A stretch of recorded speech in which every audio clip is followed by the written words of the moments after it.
Hey everybody, what's going on? You are listening to the Playing On Podcast. My name is Carl Markowski. Thank you for joining me.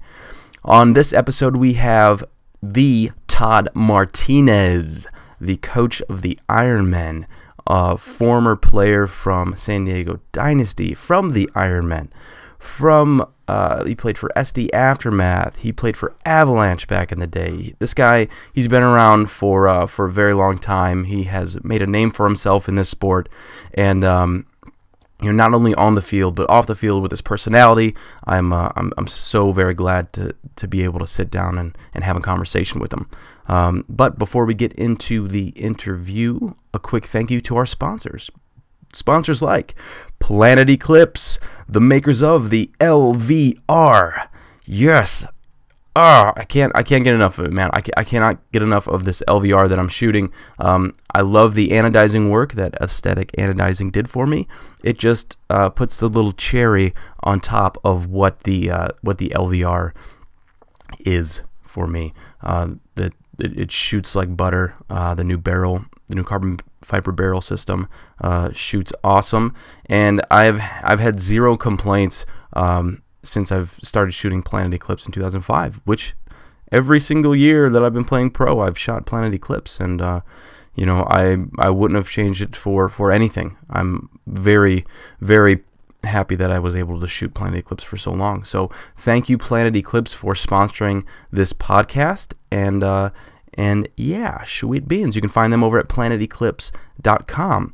Thank you to Vantrition. They supply me with all my paintball supplement needs for like nutrition wise. It's early. It's so early. I'll get through these ads. Vantrition, thank you for sponsoring me with these with all my paintball supplements, like the paintball preload and the paintball reload, which is a recovery formula and a pre-workout before the game. I also take their 4-plate protein for when I work out, but you can find them at vantrition.com. And if you type in capital TPOP for the Playing On Podcast, you can get 15% off. That is right at checkout. So thank you, Vantrition. Thank you to Midwest Clothing. They have a bunch of custom gear over there. They have a jersey and a head game deal going on, where if you go over to MidwestClothingLLC.com, you can check out all their sweet swag and see exactly what all of their deals are. Cool Midwest guys from Minnesota. Out there making awesome clothing, pants, shirts, all that good stuff. So make sure you check them out, MidwestClothingLLC.com. And if you type in capital TPOP, you can get 20% off for all the Playing On Podcast listeners. So thank you, Midwest Clothing.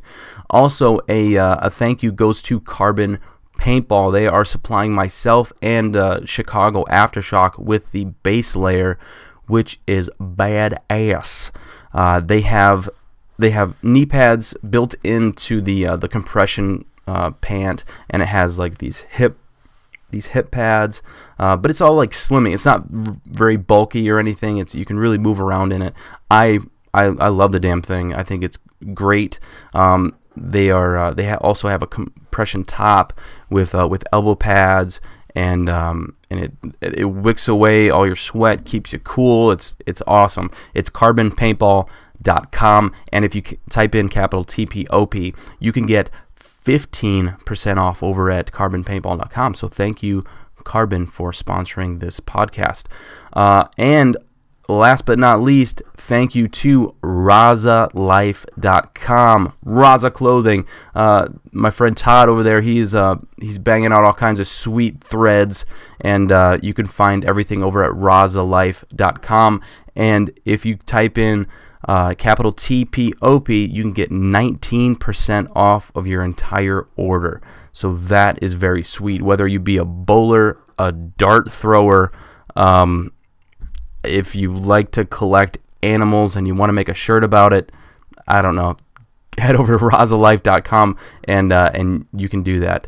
So all the custom gear. So thank you, Raza, and thank you to all the sponsors for supplying me with some sweet stuff. And make sure you guys support your local paintball field and support your paintball companies. That's the only way we're going to grow. But anyway, Todd Martinez, has his personality has really influenced me throughout the years, and he's very outgoing, very outspoken. He's somebody that paintball needs around, and we could always go through the 1, 2, 3s and the ABCs of everything, but he's somebody that always throws his thought in, and it's worth listening to for sure. And now he's the coach of the Ironmen, and he's really kind of steering that ship in the right direction. And I enjoyed playing against those guys. I enjoyed playing against Todd, and I think this was a great conversation. So without further ado, here is my podcast with Todd Martinez. I hope you guys enjoy. See ya.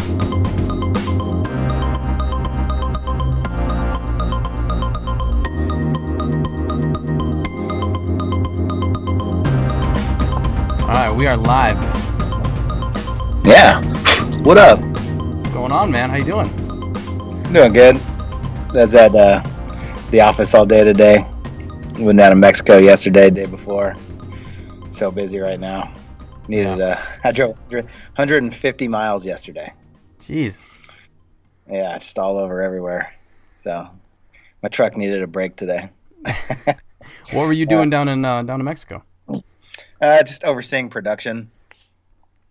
I used to have a partner with Raza, but he doesn't work at the company anymore, so I'm the only owner of Raza.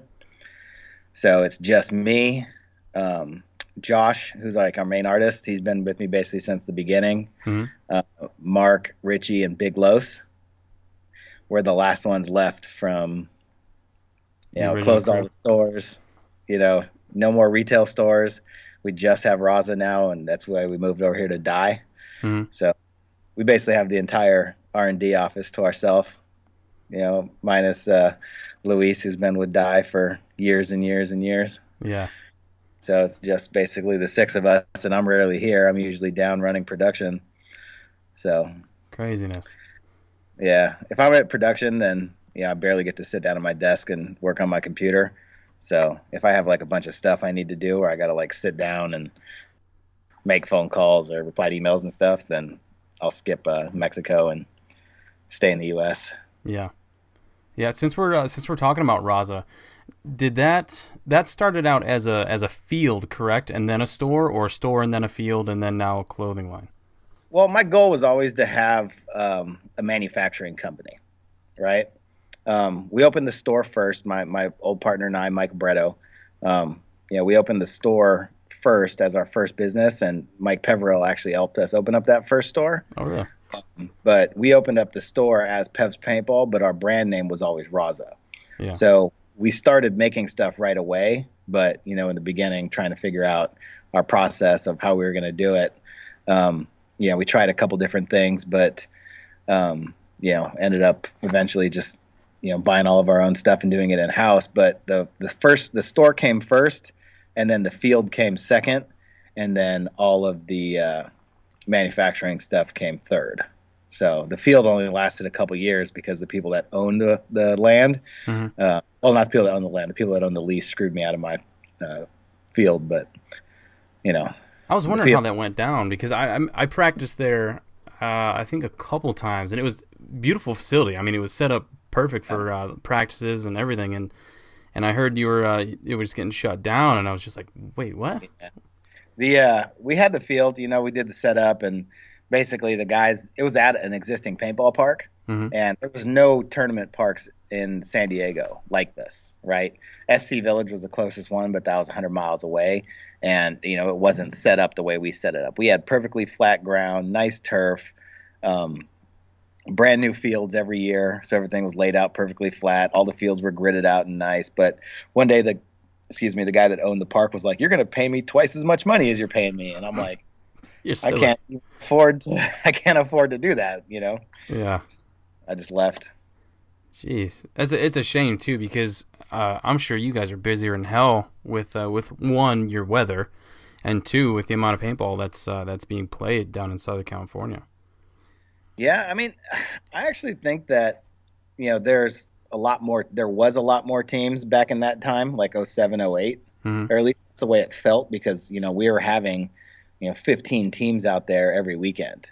Yeah. I stopped going. Like now, like the place where everybody plays is Camp Pendleton. It's where the Ironmen practice too. But it just doesn't seem like there's a whole lot of rec like teams that show up and have like these random scrimmages. But there's also some other fields up north, where people go play. People still play at SC Village.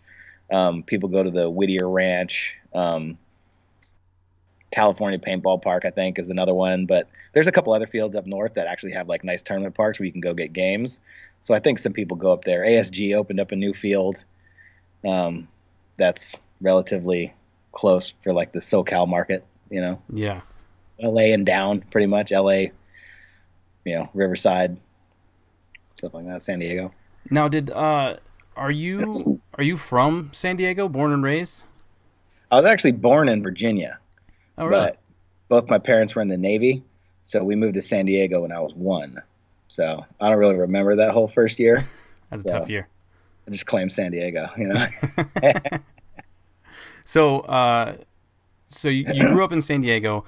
Was I try not to have this be so much of like an interview, but more or less kind of storytelling, and I don't want to be like, oh, question A and then answer A and then question B, but I like kind of going back because I don't really know.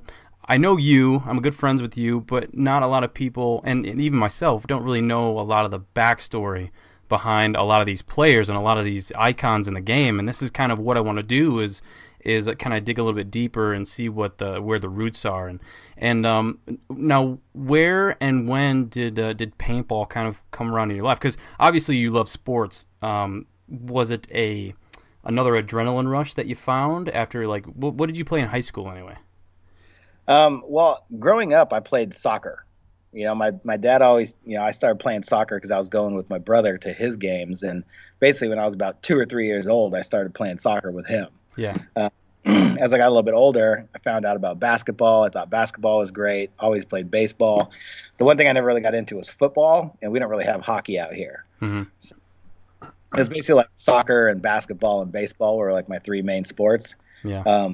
When I got to high school, you couldn't play soccer and basketball. I tried out for football, played football for 1 year, and when you're 5'4" and 140 pounds, football ain't so great. And they made me choose between soccer and basketball, so I chose basketball. But right when I got into high school is when I first heard about paintball. And me and my dad used to drive to New Mexico every year.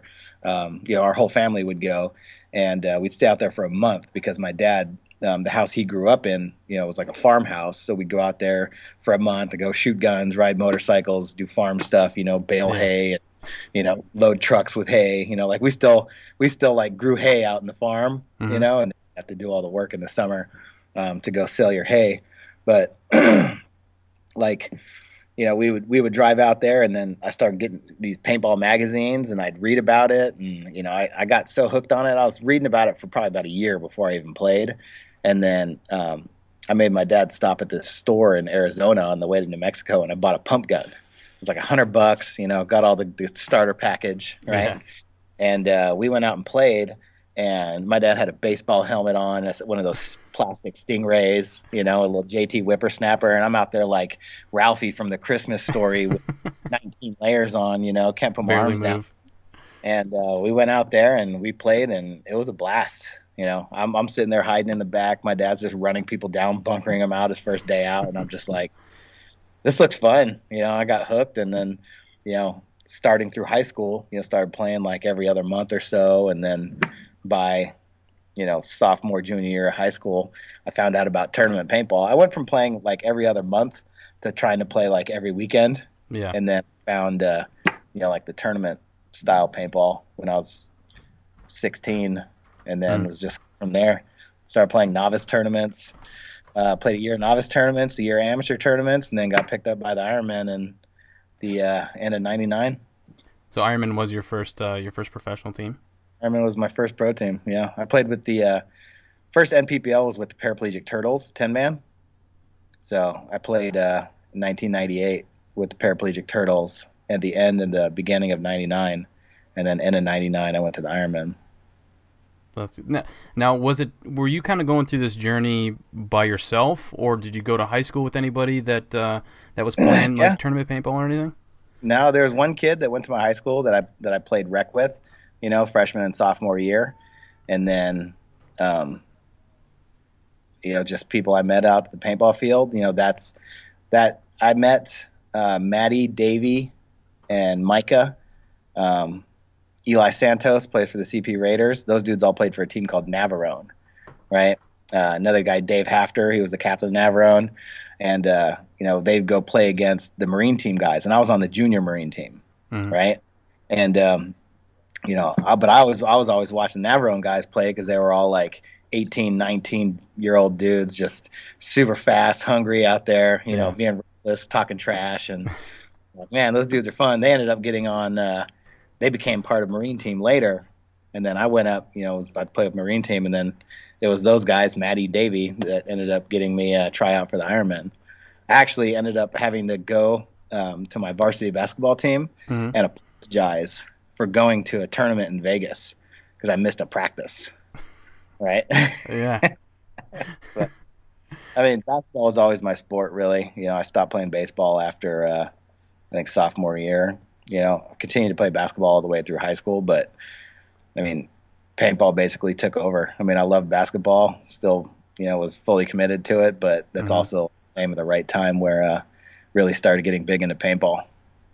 Yeah, that's kind of what happened to me with baseball, is that I found paintball my sophomore year, and then right in my junior year, like our team started playing. 2002, we won the city championship. 2003, we were runner-up, and I almost beat the home run record in my high school, my junior year, and fucking paintball, man, came around and started pulling me away from baseball.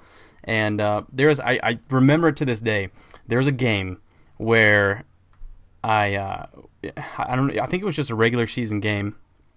I missed a couple practices because of paintball tournaments, and we were playing this team. I was up to bat, and my coach knew about paintball and everything, that I was missing practices because of it, and I swing at this curveball that hit the dirt like 5 feet in front of the plate, and it was embarrassing.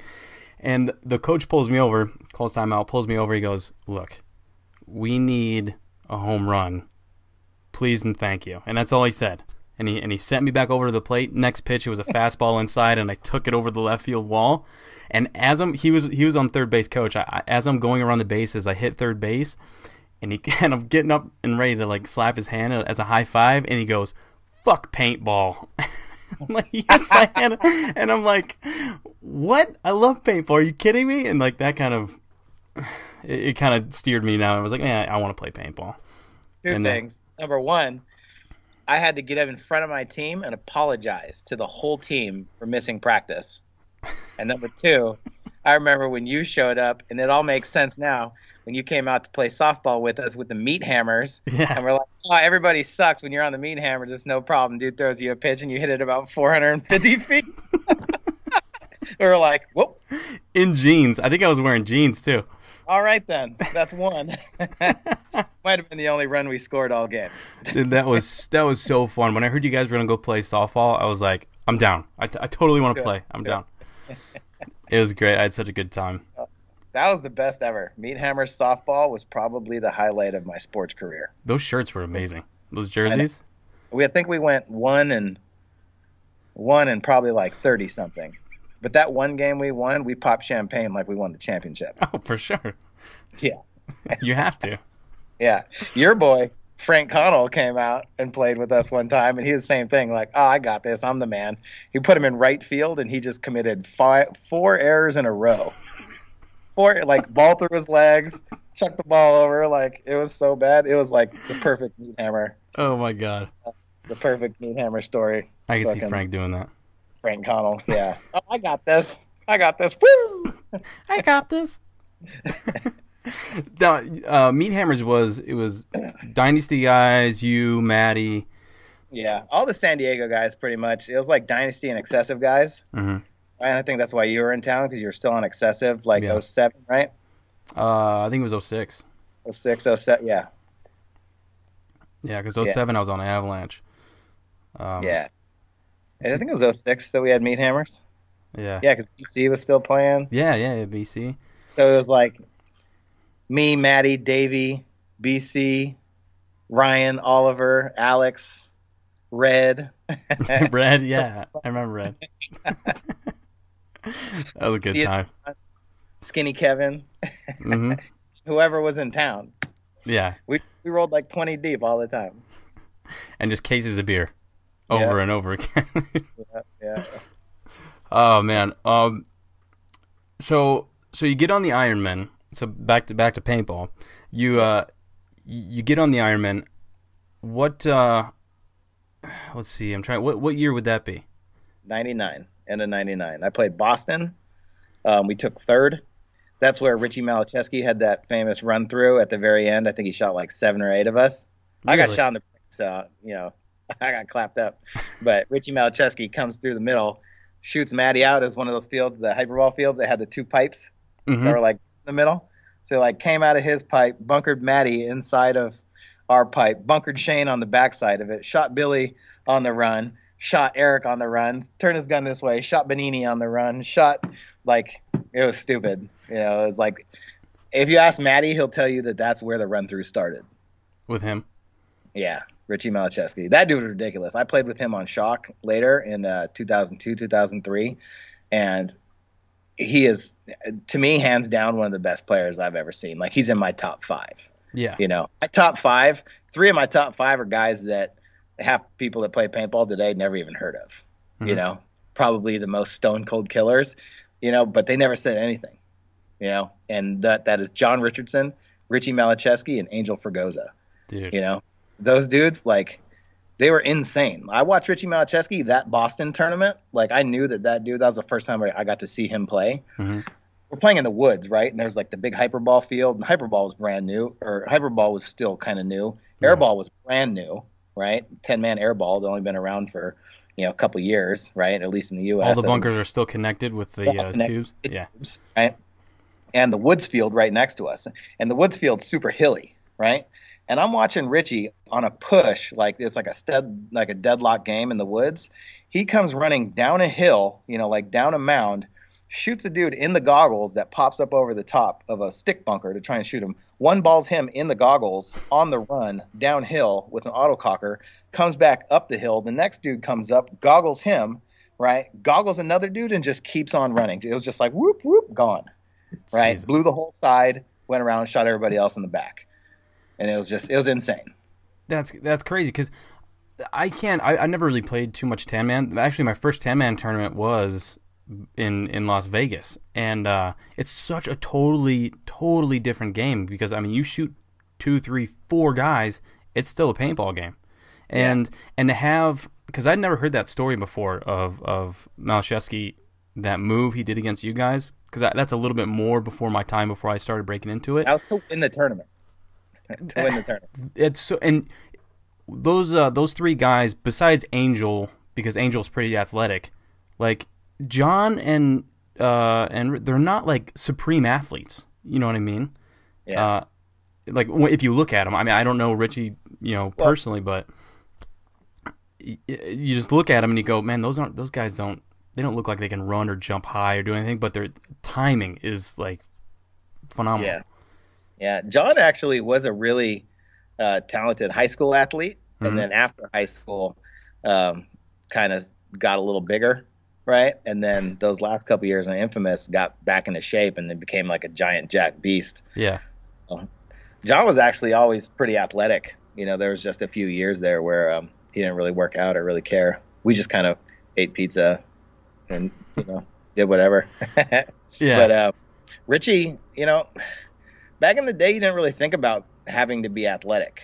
There were guys that were just fast. Like, if you had fast guys, you had fast guys. Right. It wasn't like everybody in your team was like, oh, we got to go work out, or we're fitness nuts. There was just, you either had guys that worked out or guys that didn't. Yeah. Right. And I think that's what's so cool about like old school 10-man is that it wasn't that way. Like it was paintball at such a raw form to where guys who had that intuition and that skill and those gut feelings went off of those gut feelings, and you saw it manifest right there on the field. And that's what I wish I could have seen is moves and players like that. Oh, it was ridiculous. Like, I'm lucky that I got to see a couple of those 10-man tournaments in the woods and play a couple of those 10-man tournaments in the woods before it went to all airball. Because, I mean, there were dudes that, I mean, guys that came out of the woods too that started playing airball that were just insane. And we're just doing stuff that you didn't expect because you'd never seen it before, you know? But, like, I mean, watching certain guys play in the woods, like, it was insane. And some of those guys' games never translated to hyperball and airball. Right. You know? But you don't want to see those dudes in the woods, you know? Because you won't see them in the woods until they're by you. Exactly, you know? Now, was Richie one of the guys that you kind of watched and kind of, I guess I wouldn't say kind of wanted to play like, or because you obviously wanted to play like yourself, and so he was?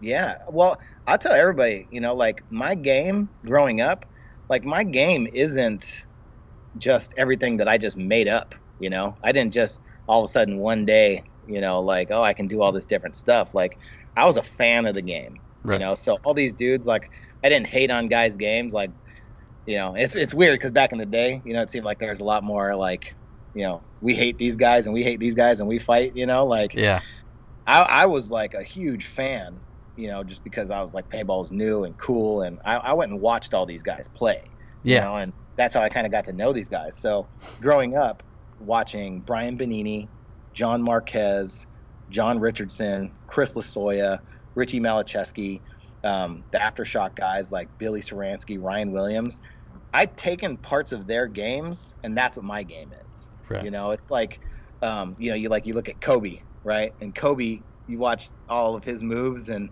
90% of them are Jordan's moves. Yeah, and you look at LeBron, and he's doing, you know, stuff that he borrowed from all these different guys. Like, I feel like if you can take other people's games, you know, and make their moves yours, and understand them and perfect them, and understand why they do what they do and why they think the way they think, then that's how you figure out how to become a better player. You know, like as the coach of the Ironmen, right? I expect my guys, when we're not playing, to be in the stands watching to see what the best player on the field is doing. Exactly. You know, if Carl Markowski is out there right now and he's shooting 3 guys a game by running left-handed to the snake with 1 foot behind his back, well, then guess what we're doing? Which is often. I mean, usually, you know, I've seen that move too many times. Like, we got to run it. You know what I mean? But, you know, like, you always want to watch and see, you know, what the best players in the world are doing. And growing up, you know, I was lucky because that's what I got to do. And I was also lucky enough to be at the age where I got to see the transition of, you know, woods ball, hyperball, airball. You know, one of the reasons why I think Chris Lasoya is the best player to ever play the game is because he was the man in the woods, right? Destroying people in the woods. Hyperball, destroyed them, right? Went to 7-man, destroyed people at 7-man. Went to Xball, destroyed people in Xball. You know, he found a way to be great at every stage of every different transition of the game. Yeah. You know, he maybe not be the best airball player that ever played, you know, but he was pretty up there, right? He was pretty damn good. There, like, he was just doing stuff like you just don't see other people do, you know. But he also did that stuff on hyperball and in the woods. So yeah. There was, speaking of Chris, there was tons of respect for Chris too. There was a time where he was commentating for the Super Sevens, and I think it was Tampa, like 2007 or something like that. And he was commentating one of our games. I went back and watched the video, and he had said that I had made one of the best moves he had ever seen at the time, and that for me that had hit home because he is one of the best of all time, and for him to say something like that, it really meant a lot. And just because, you know, I don't think a lot of people got to see him in his prime, as far as like some of the younger kids, because the videos were a little here and there back then. But man, when I saw that guy play, it was just he knew what to do at the right moment, and just all the greats, man. They put the balls in the right spots and knew when to move, and it was ridiculous. Yeah, it was fun to watch, fun to be a part of. I mean, I think we won, a handful of tournaments in Europe, won the series title once or twice. I got to play next to a lot of these dudes, and it's one thing to watch them, but then when you actually get to play next to them and like see how they think and why they do what they do, it makes you better too. It makes you a lot better. I mean, you can take different things from different guys. I learned how to be a better communicator from Rich Telford. I learned how to be a better back guy from Todd Adamson. I learned how to be a ruthless front guy from John Marquez. That dude was nasty too. Learned how to be sneaky from Brian Benini. Yeah. Yeah, and you need all of those to be an all-rounded player of the game of today, where you need to be able to do everything because the fields are smaller and it's only 5-man. So it's like you have to be able to encompass every single little bit of all those attributes and use them on the field. It's crazy, too, because like the cultures of different teams is also something you can learn from. Like when I went to Aftershock, those dudes were still all the old, like, I will punch you in the face and cut you, if you try and mess with us guys. Rolf, Ronnie, Manny, Richie, Todd, Billy, Ryan, like those dudes. When we won World Cup in 2002, the last 10-man World Cup, I'm walking onto that game against Dynasty, and John Jackson, Spud, comes up to me, and he's like, smiling just ear to ear. And he's like, you guys are going to win this event. And he was dead serious. He wasn't like trying to like make you, excited. Hype you up or anything, yeah. No, he was 100% confident. Like he already knew. And the way that he said that to me, and like looked at me, I was like, oh man, like we are going to win this. And it's just crazy. Like the way that like, some of these teams are, like the mentality, just from the types of groups of people that form. Being on Aftershock was different than being on Avalanche, different than being on the Ironmen, different than being on Strange, different than being on Dynasty, Yeah. So. Yeah, different vibes for different teams for sure. And it kind of reminds me, takes me back to Las Vegas because you obviously know that Aftershock has all these new guys. And I feel like I'm feeling this role now of kind of a leadership role in the team, and there were a few points during the Uprising game where I kind of had to let a couple dudes have it, because it's like you're at this level where you have to learn, and you have to learn quickly, and if you're not on board with that, you're going to get pushed off very, very, very, very quickly.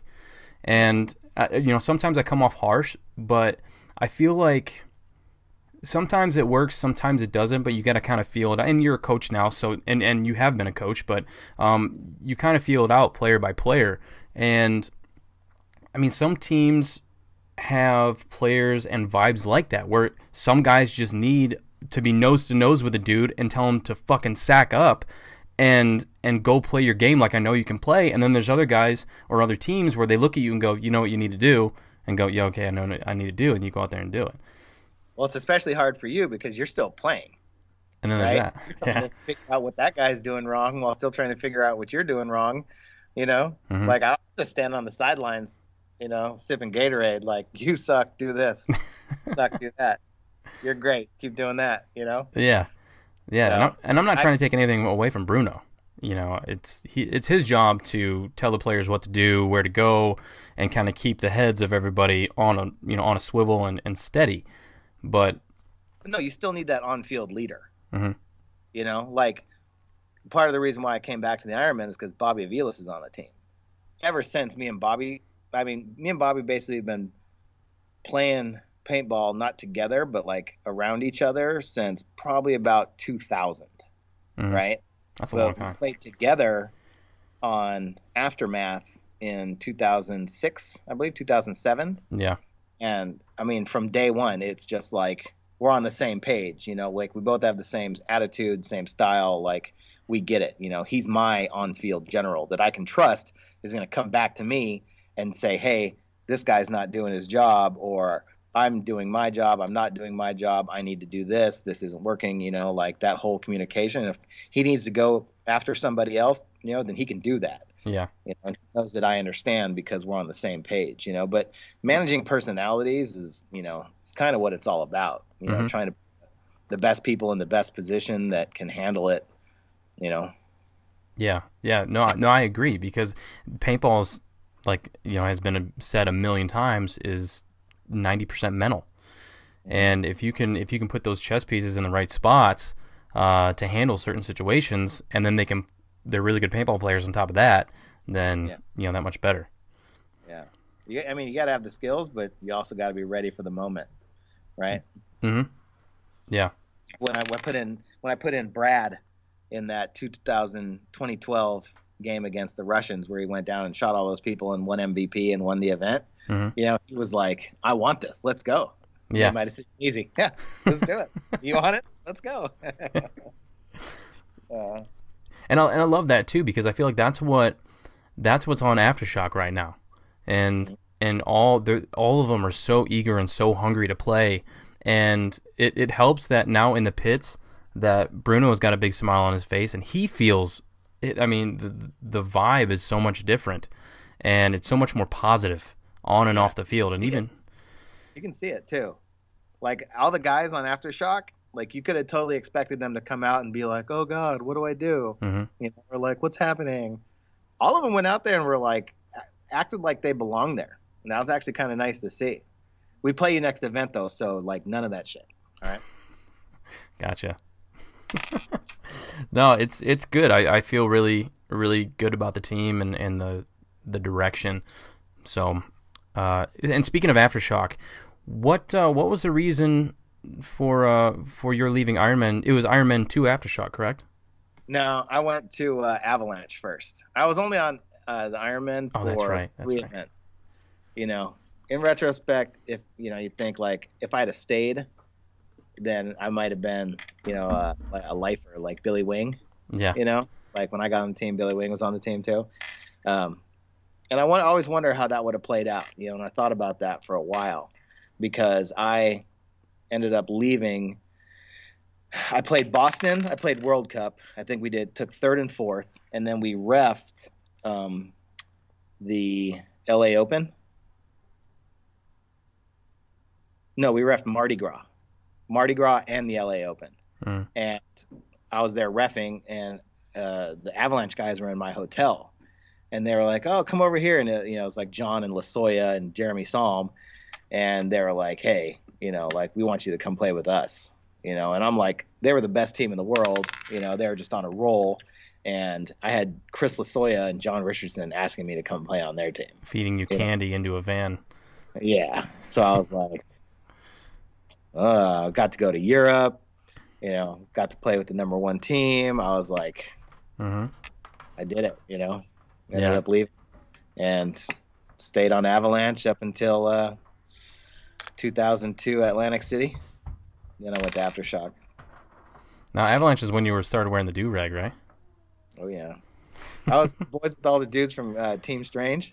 Yeah. And Mikey showed up to one event, and he's like, "Dude, look at these Cash Money do-rags I got at the gas station." So it was me, Oliver, John Richardson, and then Mike, Fast Mike, Dirty Dave, and Brandon Carter from Strange, and we just started rocking those do-rags. And it was right when all that like Cash Money came out, Lil Wayne when he was like 17. Yeah. before he got sweet, Yeah, when he was still little. Well, he still is little, but yeah, he was way little back then. Talking about platinum chains and 20-inch rims and stuff like that. We thought we were gangsters. That was so sweet. I remember, and then because that I remember. You know what I'm saying? Oh, of course. People didn't want to mess with us. What was the transition like going to Aftershock at that point after Avalanche? Well, actually, they didn't want to let me play Atlantic City, which is a whole nother story. And I was like, dude, there's 5 tournaments a year. Like, I'm trying to play. Right. And so I bought my own plane ticket to Atlantic City. And Rennick was like, they're not going to let you play. You can play with us. I was like, all right, let's do it. I was like, Ed wants $1,000. So I had to give him my gun back. Rennick gave him $1,000, and I played Atlantic City. My first game with Aftershock, I shot 9 dudes out of 10. Yeah, suck it. That's so funny. That story reminds me. That's the reason why I left Avalanche. Really? Yeah, they started to only play Xball and not play 7-man, and I wanted to play. I didn't have a girlfriend or a kid or anything at the time, so I was like, dude, I want to play as much paintball as possible. Yeah. And then I found a team to play for that had the same sponsorships, everything like that. It was Infamous, and it was like, no, not happening. There's just too many conflicts. I'm like, what are you talking about? And then eventually it was like halfway through the season I ended up playing for him. So that's funny. It was like the same story. Yeah, they're basically trying to suspend me, but I was like not having it. I don't think we actually we didn't do well that event, that Atlantic City event, but then we won World Cup, and that's the one where Jeremy Salm from the woods, from the sidelines. Yeah, so I'm glad I actually missed that with Avalanche. Oof. Man, and I think that's when I started your whole transition. I think it was actually just right after you got onto Aftershock is kind of when I started seeing who you were and started watching you. And a lot of how you play and your style of play, I took a lot from too. I had a lot of influence from like the younger Dynasty guys, but you're around the same age, correct? Yeah, we were all. And that's why I started watching you too. When I went to Atlantic City, I was supposed to go to Dynasty. Like we had already been playing together. We played the whole year together in '99 as the Iron Kids. Mm-hmm. Then I was already on the Ironmen when they started Dynasty, and that's the reason why, I was already playing pro, and I believe their first event they played amateur, or they still might have been out of control. But I was already on the Ironmen, and then I went to Avalanche. I think I was on Avalanche when they went pro. I think that was 2001. Right, so I was already on Avalanche, and we'd always talked about it. They were like, "Come on, let's go, just come over to Dynasty." And I was like, "Well," I felt bad because I was basically, would be quitting on John and Chris and LB and all those other guys, know. So I was like ready to go play with my friends that I've been playing with for, the past 3 years, and then. The whole thing happened with Avalanche. I went to Atlantic City, and I went up to Chuck Hench, who was the head of Dynasty at the time, and everybody's like, yeah, let's go, let's do it. And Chuck Hench was like, no, we'd kind of rather have you just come at the beginning of next year. And I'm like, dude, I'm trying to play right now. Like, man, there's a tournament right now. And Chuck was like, no, I don't think so. Like, we'd rather wait. So I was like, wow, dude, what the fuck, man? So Rennick was like, you can come on our team. I was like, all right, fine. So I did that, and then we ended up winning World Cup, and I felt like I had built like some good relationship with these guys. Now I felt bad about quitting on Aftershock. Billy and Todd and all those dudes, Ryan Williams, those are my boys. Like, we'd had some good times. They'd taken care of me every time I went out to Chicago and stuff, and I felt a loyalty to them, and it was just like hard to quit, and then ended up getting screwed later and going to Dynasty eventually. But I probably should have gone, woulda, coulda, shoulda gone that event in 2002. That's how it works out, though. I mean, you do everything with good intentions, and everything happens for a reason. So it's what did you shoot on? Was it on Aftershock? Was it an autococker? I shot an autococker up until Xball happened in 2003. But then we had these intimidators that were just ridiculous. So I shot my autococker at Atlantic City, and then the first part of World Cup. Mm-hmm. Then they were like, you got to try this thing. And I got just the sickest shock tech intimidator. I was getting like 15 pods, just the most fragile paint. We had that white evil ball, and the evil marb. And I mean, it was just glass flying super straight, shoot a ton of pods, never break paint. They were sick looking too. I had an all black one. Yeah. They were nasty. She was dope. Now, was it on when you were on Aftershock? Is that the first time I met you? I don't know if that was the first time I met you. I met you, I remember, in an airport in Las Vegas for the first time, and I was on Tipman Effect, and we have a picture. I think it's Drew Heyer has the picture still. I think I met you before that at Skyball. I see. I don't know. Tipman Effect. And it was Jason was breakdancing. Breakdancing. I think that was like 01. No, that had to have been 03. Yeah, I think it was 03. Because I was on Dynasty, I think, already. It might have been. Yeah, it might have been 03 because I remember Jason was breakdancing. I was more or less kind of like the hype man. I wasn't breakdancing too much. I was kind of like, I can do some stuff, but I'm not going to do too much because I want to give it away. So I'm doing a few things. And then I saw you come over and you're like, yeah. And then that was the first time we met. And I think every tournament we at least said hi or something, like we saw each other. Yeah, that was funny. Because we were there. It actually might have been the end of 03, beginning of 04. Mm-hmm. So I'm pretty sure I went to Skyball with Smart Parts. Right? Because I was there. I think I was there with Ryan and maybe Yosh. And then you were at the Tipman booth, like right next to us, and we were all just chilling up in that little vendor area. Yeah. You know, a breakdance battle broke out. You know what I'm saying? It's funny how we crossed paths. There was another tournament too where I saw you, and it was an Xball tournament. I don't know if it was the first one or not, but you had your giant orange fro, and it was raining or it had rained, and you just had shorts on, and you pulled them up real tight all the way around your waist and everything, and you're racing people up in, I think it was at a track somewhere, like a that was Chicago. Yeah, that's it. And I was sitting there and I was in the Tipman booth and I was like, oh man, I want to go out there and race him. I want to go out there and foot race him. And I ended up not doing it, but should have. Yeah, it's a big memory in my head. I could talk about how I smoked you in the rain in my underwear right now, you know? It would have been a good story. That was that one event that they had, that was 03. That was the middle of 03, so I had to have met you earlier than 04 because that was the one event they did in Chicago at that racetrack.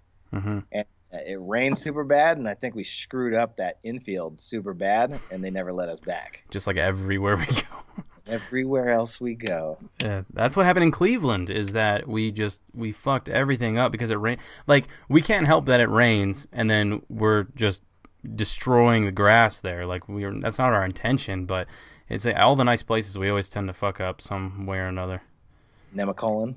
Remember that place? Dude, that lodge was sick.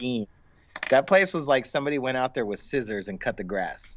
That's how nice that place was. And then we just went out there and just ran a tractor through their greens, you know? People were like putting on it the day before, and then we come in and destroy it. Oh my God, it's such a mistake. People have no idea what they're getting into when they sign us up. Oh, so good. So now, present day, you've been coaching Ironmen for, is this your second year? I started at Cleveland last year, so I've done 3 events. But before this, you coached Infamous for a year, correct? I stopped coaching Infamous. I didn't coach anybody in all of 15, and then half of 16. I coached Vicious. I coached Infamous. That's right. 10, Vicious. 11, 12.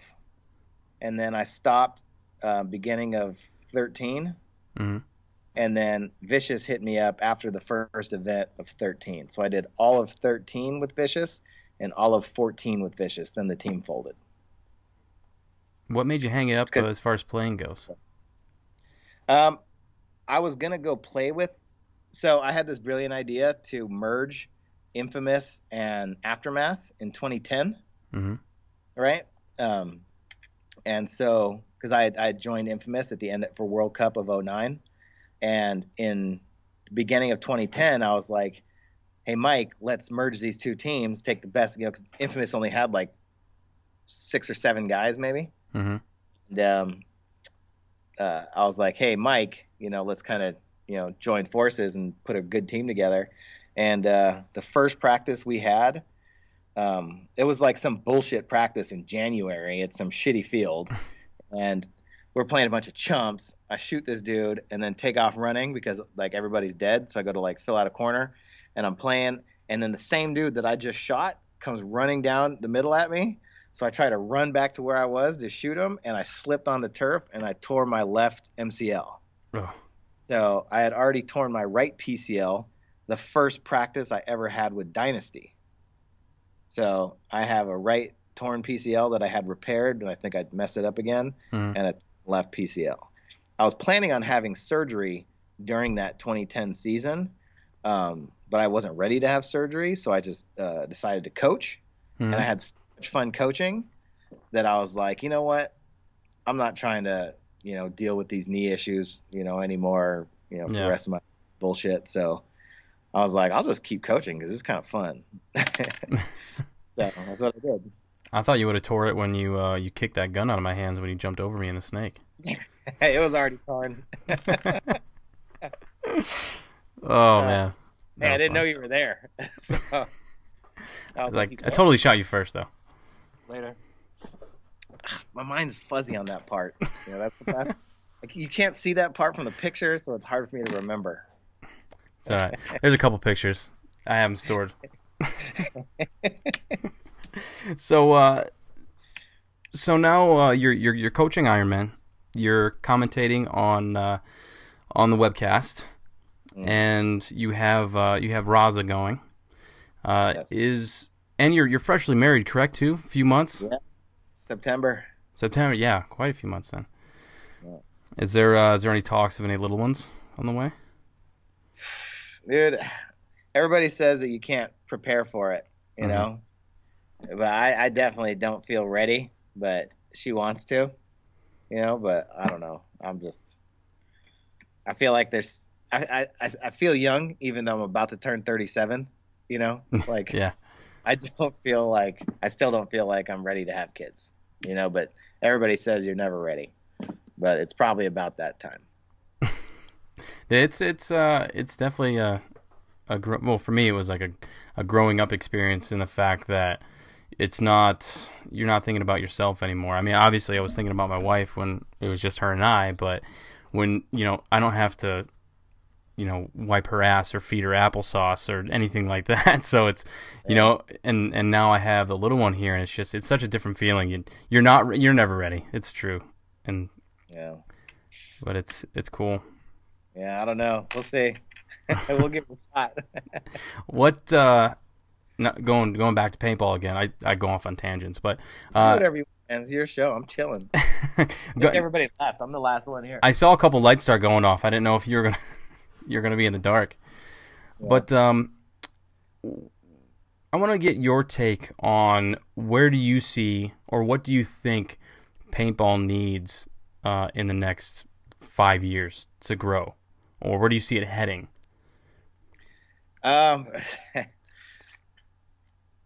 a tough one, man. Everybody's got their different views on what, how, and why, but I thought that everything that we did with Paintball Access was the start of what we needed to do to get paintball going in the right direction. As far as like the promotion of paintball, we shot 56 in-studio shows here at Dye leading up to those events for 3 years. We did off-season shows. There was stories about the pros, like, we're sitting here right now telling old stories, and that's basically what we were doing, except we were telling the current events. We'd also have times where we got to talk about the old stories and different stuff like that. And then the coverage, I felt, got better every single year. And I give a lot of credit to Dave Youngblood for starting all that and then getting it going, and Matty Marshall for all the hard work he put in, because he called me day one and was like, hey, this is what we're gonna do. This is the way I see it going. Dave's backing this whole thing, and this is how we're going to make it professional. Yeah. And I thought that was great. And all the way up until that first event, right in Dallas, and then GoSports took over afterwards, I thought that we had made progress. We had definitely made mistakes, but we had made progress event by event. You Right. know, we give so much credit to Darren Sesania. We call him the Iceman. He was the one that basically runs everything for Paintball Access.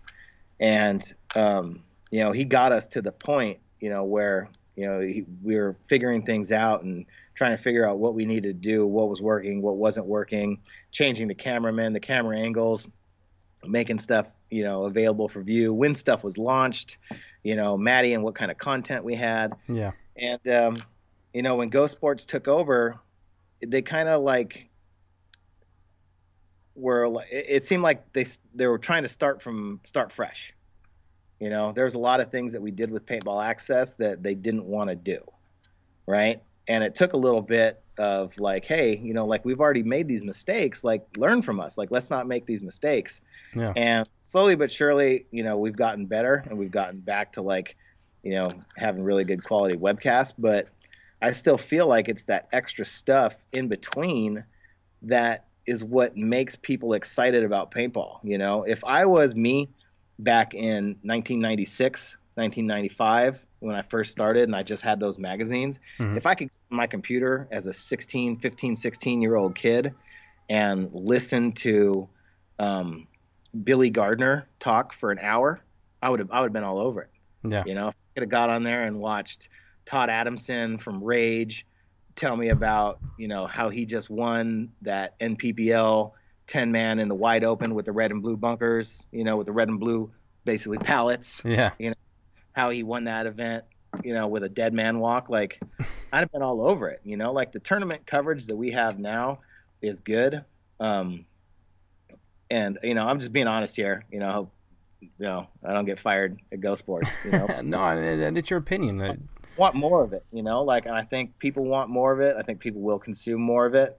And, you know, I just think we need to get back to that, you know, really covering the events more in depth, you know, and just learning more about the players, because, you know, what's so cool about paintball is that there are so many different personalities. It's what's cool about sports, you know, like so many different people from all over the world that we play against, you know, like there's so much to know, so much to be excited about in paintball. So I think that that's one thing. I'm not a big fan of the split deck format. Like, I get it, you know, but I think that because we do the split deck, we don't get to tell those stories. We don't get to, you know, talk more about the teams and the players as individuals. And if we don't get to do that during the game, then, you know, we got to do it after the game sometime.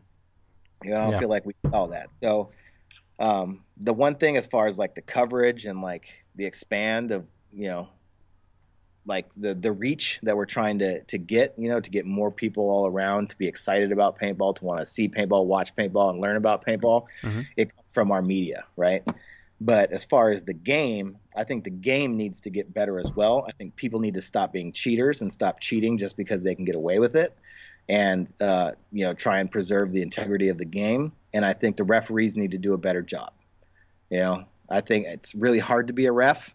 But you know what? Like, other sports find a way to have referees that are there, that take pride in doing their job. Not saying our guys don't, but to go and ref a 3-hour NBA game is different than reffing 20 back-to-back paintball games for 10 hours a day.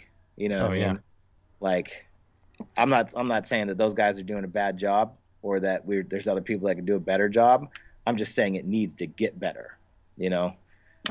So I think, you know, people need to stop cheating. Referees need to do a better job. It's always better. And you can't do anything about it sometimes, but going to places where it's affordable for everybody, but the weather's still good, so that the paint's good, people have a good time and want to play more, you know, all those little things that go into, you know, throwing a paintball tournament. Yeah, no, I agree 100%. I think Paintball Access and what you guys were doing was great for the game, and I agree with the split deck thing. Your opinion on it, like, I'm not a really big fan, because for the person in the stands, constant action is great. For the person watching the webcast, constant action is great. But it's what we like to see is the kind of the behind the scenes stuff, a little bit more storytelling. 2 minutes is a lot better than 30 seconds in between points as far as what you need to get out or tell about this player or tell about the team or anything like that. It's a lot more, you draw the person in mentally a little bit more, whoever's watching, I feel, to a certain team, and maybe, oh, I do like Aftershock, or I do like Ironmen because of this, and you get a little bit of backstory. And we learn things about the players. Exactly. And especially if you have something where Paintball Access was doing, where you kind of go behind the scenes about a team, and you can show a quick clip of something like that, you can go back and watch, that much better. And I feel like the more content that we have out there, not just bunch of paintball cuts and this and that and a bunch of clips like that, but actual like storytelling stuff, 100% better for the game. And I agree with you also on the referees and on the cheating. And we're all, we all have cheated, and we all done it before, whether it be just because or because you got to win, because you got to win a tournament. There's been in situations where if I die going to this corner, we don't have a very good chance, or we drop a side or whatever. So I might have to slide one off, and I think we've all been in that situation. But I agree with people kind of going back and keeping the integrity of the game, and with the referees. Do you think maybe having 2 different squads of referees that switch out at lunch, do you think that would be a good idea? Having a fresh set? I think that would hurt because, the morning crew might not be as strict as the afternoon crew. Right. Proposed 2 years ago was that we have 2 to 3 replacement refs, right? Like, say you have a crew of 15, but only 12 ref at a time, and every point, each one of those refs rotate positions on the field. So the likelihood of you having one ref in the same spot make the same mistake twice, the likelihood of that is greatly decreased. Yeah. Right? So that way, if Carl is reffing the corner and Carl likes the Ironman, and I'm running to the fucking corner every time, and you're my homeboy, I'm making it in there alive, right? But if you're reffing and I go once and I make it, and then the next point I go again and there's a different ref, and I cheat, then I'm not going to get hooked up, right? Yeah. So. Which I wonder how it was. Next guy comes in, and I made that argument to the refs one time, and they're like, well, guys, just like players, get comfortable in their positions, and then they know how to play their position well. I'm like, dude, this is reffing. If you can't ref the whole field, just like if I can't play the whole field, then I'm not going to be the best. Right. So, you guys just have to be able to watch the same game from different angles, and I think it'll actually help you understand the game better if you did watch it from different angles throughout the event. And also, if you watch different players from different angles, because you might be like, oh, that's how that guy makes it there all the time. He's constantly getting shot and wiping hits off. Like, some of the shit blows my mind sometimes. They always want to be like, well, how did you see that over there from the pit? I'm like, how didn't you see it from 5 feet away? Yeah. So. Yeah, that taking it back to the cheating thing. I remember there was a story I had where I was playing on Excessive, and we were playing 7-man, and I was on Excess Energy, the second team, and I ran to the snake off the break, got hit in the hand, and walked off the field. I got shot. Telford comes over to me and he goes, "What happened?"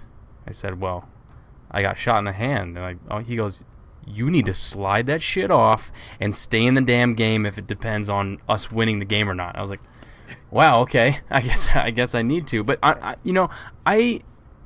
don't like. I really don't like cheating. I don't like. Whenever I get shot, I look at it and I go, "Nice fucking shot, man." I have to. It's respect to the other players, right? Yeah. And there hasn't been very many times where I have. Where I've cheated. I've done it, but I haven't done it as often as I feel other players have. Yeah, I don't know. I never got on the cheating bandwagon. There's a difference between the guy who's like, oh, I'm in my spot and I got shot, and oh man, like I could probably, maybe wipe this off and get away with it, or just keep playing and act like I didn't know. To the guy that's like, if I get shot and there's nobody around, I'm for sure wiping it. Mm-hmm. You know, there's players in the league that play with that attitude, like, I'm wiping it no matter what. If I can get away with it, I will. Yeah. And that just bugs me, you know? Like, as a competitor, I want to win fair and square and lose fair and square. You know, I want to go home at the end of the day knowing that that guy was better than me. Here's why, and here's what I'm going to go do to get better so I can beat him next time. Or I beat that guy because I put in the work, I put in the time, he didn't, and I got him with the work that I put in. And I won. And I earned it, and I deserve it, and now I can enjoy it. Mm-hmm. Which I wish it could be.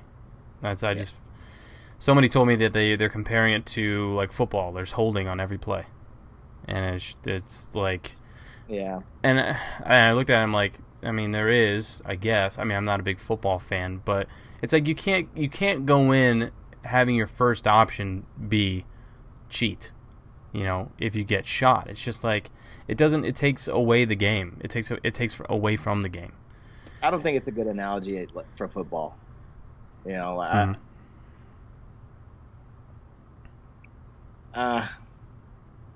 don't know. It's tough. It's paintball's its own thing. I don't feel like every single point people are wiping hits. You know, right? That'd be like if on the break 4 people got hit from both teams, and then whoever didn't get pulled. You know, everybody starts wiping them off, and then the referee maybe only finds a couple people. Like, yeah, I don't like that analogy. Yeah, that's. I'm trying to think of like there's some other rules, and do you like the whole swing point thing under a minute? Well, that's another thing. I don't like the swing point, no, but there would be no need for it if the referees officiated correctly. Right? I guess if it was officiated correctly and then we broke it down and looked at it, and there were certain situations we could look at and be like, okay, this doesn't work. Mm-hmm. But those swing points are always under a minute, right? You have to get a major under 60 seconds. Well, I'll give you a good example. So we're playing X Factor last event in Vegas, and we have to win, right? Right. And they're beating our ass the whole game, but we start to come back at the very end. And it's a 1-point game with 20 seconds left, right? First of all, there's a time runoff, too, that the referees didn't even tell me about. They just ran the clock off, which made absolutely no sense. But, you know, on the break, the same move that A-Rod did to win the tournament, we had done in that point. Right. We shot the guy at the snake insert on the break, and it was Billy Bernaccia. He got shot in the pack. Right? So he gets shot in the pack. He slides in. It should be a minor penalty, right? If he walks off and the penalty gets pulled, he didn't even come off. The referee didn't even see it, right? Mm-hmm. He doesn't come off, but if he goes off and then the penalty gets pulled and then another dude that gets shot on the break, our guy comes through the same lane that A-Rod comes through and maybe shoots those guys, maybe we tie it, right? But you'll see in certain situations like that, even if Billy knows he got shot, he'll sit in the bunker and wait for a ref to come pull him out.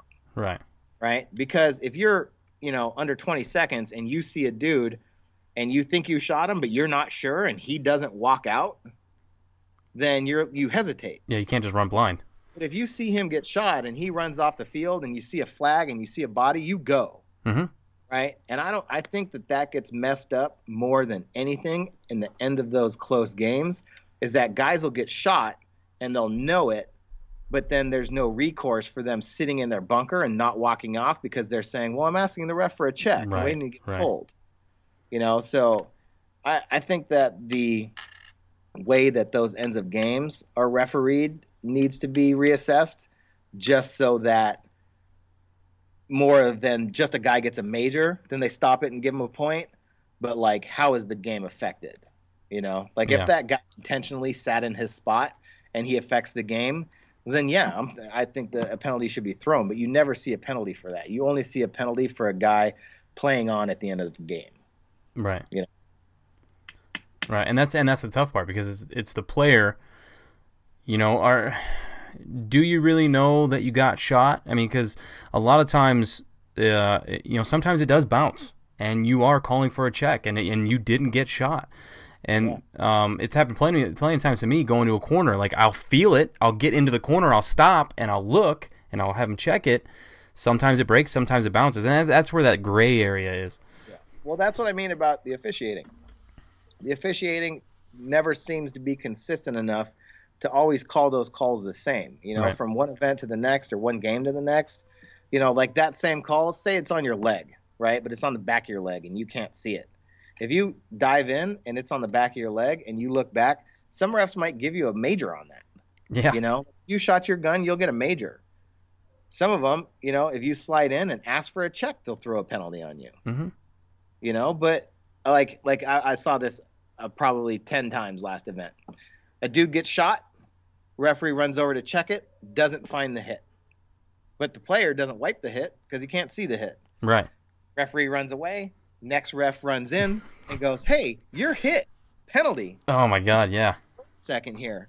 If that referee that checked him the first time would have done his job correctly, then there would have been no penalty.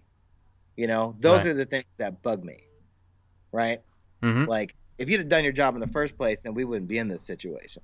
But now the guy, does he deserve a penalty because the referee missed it and he continued to play? Or is that the ref's fault and he just screwed the team? Yeah. Yeah, I mean, exactly, because you're assuming at that point that you're clean, that it bounced because the ref called, left you. He didn't pull you off the field. So these are all just things that go back to the question that you asked, about the dynamic of how do we make the game better, Mhm. right? What does paintball need to be better? I think that paintball can be so exciting, in these close matches and these, determining factors. We've seen it so many times because we've been around for a long time where they determine games that could have gone either way, and that's yeah. the part, the frustrating part. Another reason why I stopped playing too, and also stopped coaching there for a little bit was that I didn't think that I could get a fair shake. Why am I going to go in and put all that time in the gym, running, getting in shape, doing drills to be the best, to go out and get screwed by a lesser player or a bad ref? Having it in somebody else's hands. I hate that. Like I just couldn't take that. Like I've lost money. I've lost tournaments, taken second places because I've gotten cheated because a ref blew it. Either gave me a bad call or somebody cheated me and they didn't see it. Mm-hmm. So it's hard to take those, over and over and over again. Do you know, off of that, because I was watching one of your guys' games in Vegas, and Vegas was the first event that they actually started doing the replays, correct? Mm-hmm. Now, do you feel that that was effective at all? No, not at all. I think that there might have been certain situations, but most of it, they went into the booth and kept that to themselves, what they were looking at. And there was a couple times I went in there, called timeout, had a replay, and then came out and didn't really give an explanation. And it's hard. Like, I understand it's a work in progress. Mm-hmm. Anything that's brand new isn't going to be perfect right away. But I don't like there's rules to the replays in basketball for a reason, right? Right. Like, if it's under 3 minutes, I think you can go back and replay a call. And if you watch the replay to check and see like who the ball went out at bounds on, but you realize that it was a foul, you can't retroactively call the foul. Right. Right. And it's the same thing. But I felt like, with our replay that we were doing, it was, let's just make sure we don't double screw this team. Yeah. Like it was, like what was the situation? Like a team got a penalty, right? And they wanted to make sure that it was either like a yellow, not a red, or red, not a yellow, Mm-hmm. or was it actually even a penalty, right? Right. Like even if they called the penalty on you in the point and you lost the point, they'd go back to the replay and be like, we kind of screwed that up. We're not going to make them start with 4. But we so still lost the point. It's trying to make things more right instead of less wrong, I guess, or less wrong instead of more right. Yeah, and that's a tough part. Paintball is, there's so many things going on. there's so many things going on in paintball. It's so hard.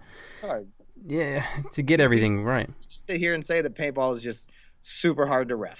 There's too many people, too many balls, too many things going on. I understand it's hard. But, I mean, we went to the moon, so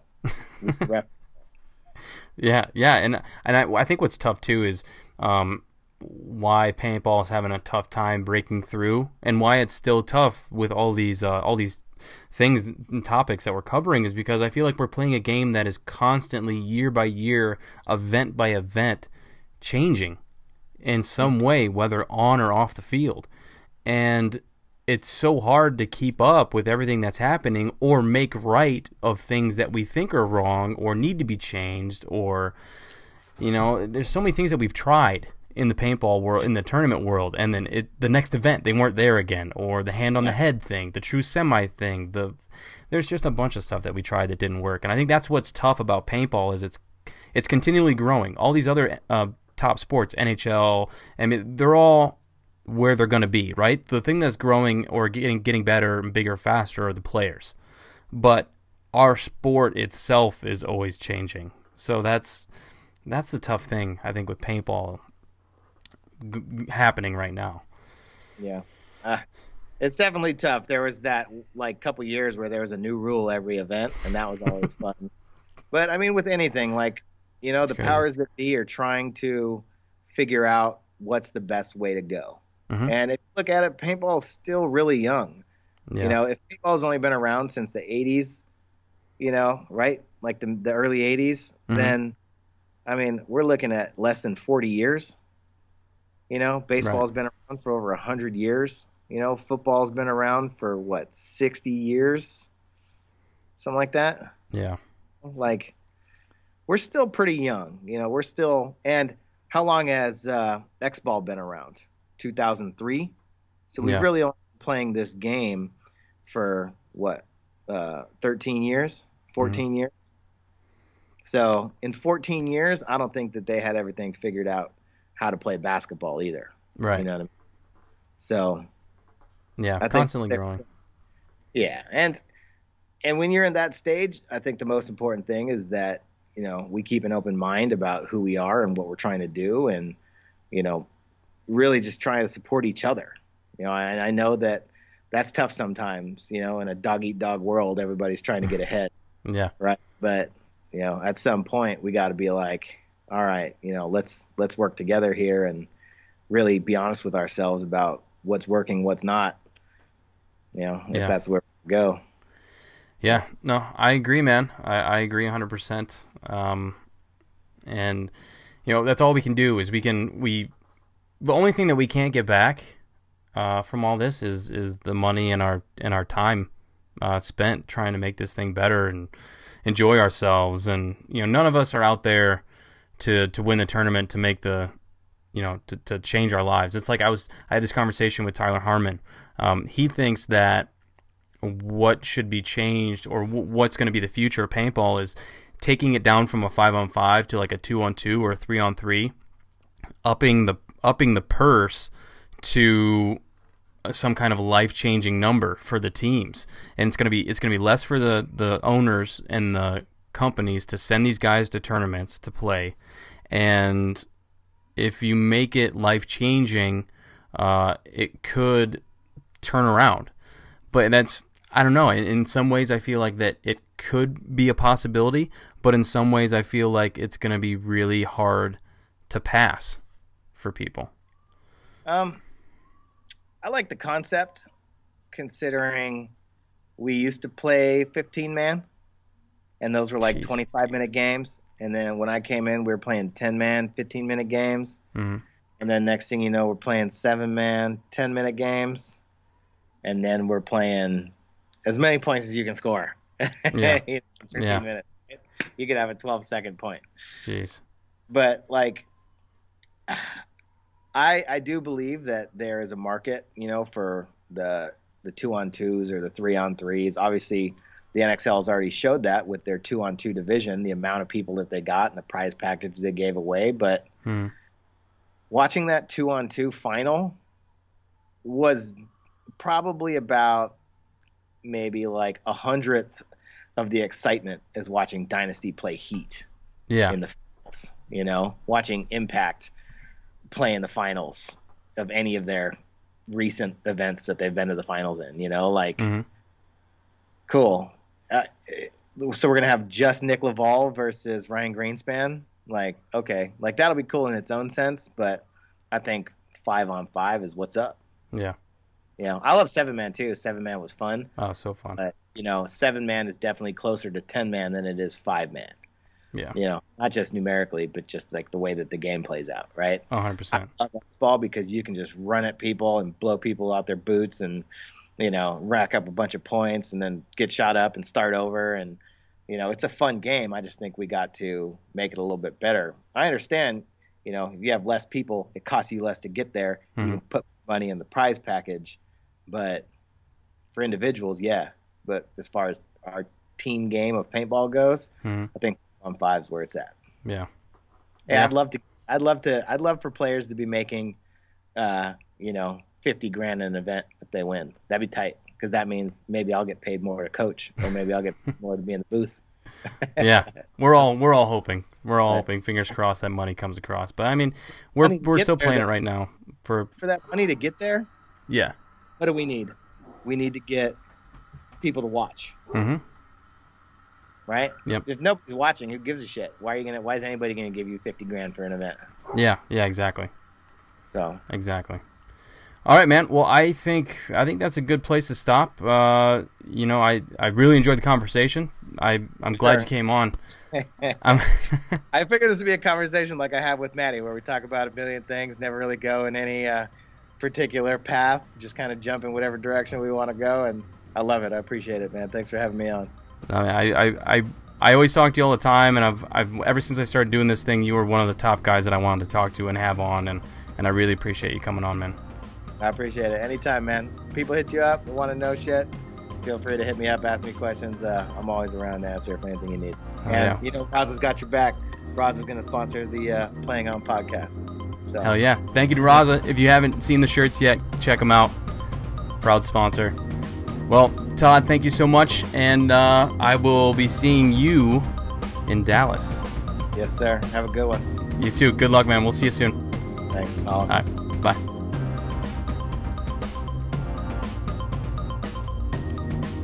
Thank you so much, Todd, for joining me. I had a really good time. It was a great conversation. I really wanted to hear what that guy had to say, and he was one that I watched growing up as well. And I loved being able to sit down and have a conversation with him like that. And it's really cool being able to sit down with some of these guys that were a big influence on me, and kind of see how their brain worked and what made them tick and who was their influences. And I love doing this stuff, and I'm really glad I got to sit down with Todd. He was one of the top 5 guys that I wanted to talk to, and yeah, I love talking to him. I talk to him every event, so I was able to sit down and actually have a conversation with him on here that people could hear, so that was pretty sweet. So thank you, Todd, again. Thank you to Planet Eclipse again for sponsoring me and this podcast. I enjoy thoroughly shooting every marker that you guys have put out. The LVR, the CS1, the Geo 3.5, all that whole kit and caboodle. Thank you, Planet Eclipse, for sponsoring this podcast. Thank you to Midwest Clothing for sponsoring this podcast. They have some sweet stuff over there. They have tech mats, which they have a Carl Markowski tech mat over there, which is pretty cool. They have pants, they have shirts, they have all kinds of stuff. They have a head game thing going on right now, a little dealio. But thank you, Midwest Clothing. Thank you to Vantrition. They supply me with all the paintball supplements, like the preload and the reload, that help me get through matches and recovering from those damn things. So thank you to Vantrition. Also, a big thank you goes to Carbon Paintball. They are the makers of the base layer that Chicago Aftershock and myself wear.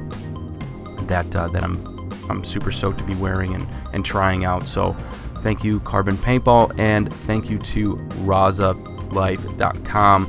That is where you can go get all kinds of custom gear for your team, whether it be polos, tech shirts for walking around the field. You can get tank tops, you can get shorts, you can get all kinds of sweet stuff over at RazaLife.com. So thank you guys so much for joining me. Don't forget to subscribe on iTunes, SoundCloud. I am over on YouTube at Carl Markowski. Facebook page is Carl Microwave Markowski, and I also have an Instagram, C Mark Kizzle. But besides all that good gravy stuff, the Playing On Podcast now has a Facebook page. Just type in the Playing On Podcast, and if you also do the same thing over at Instagram, the Playing On Podcast, you can find us and follow us over there.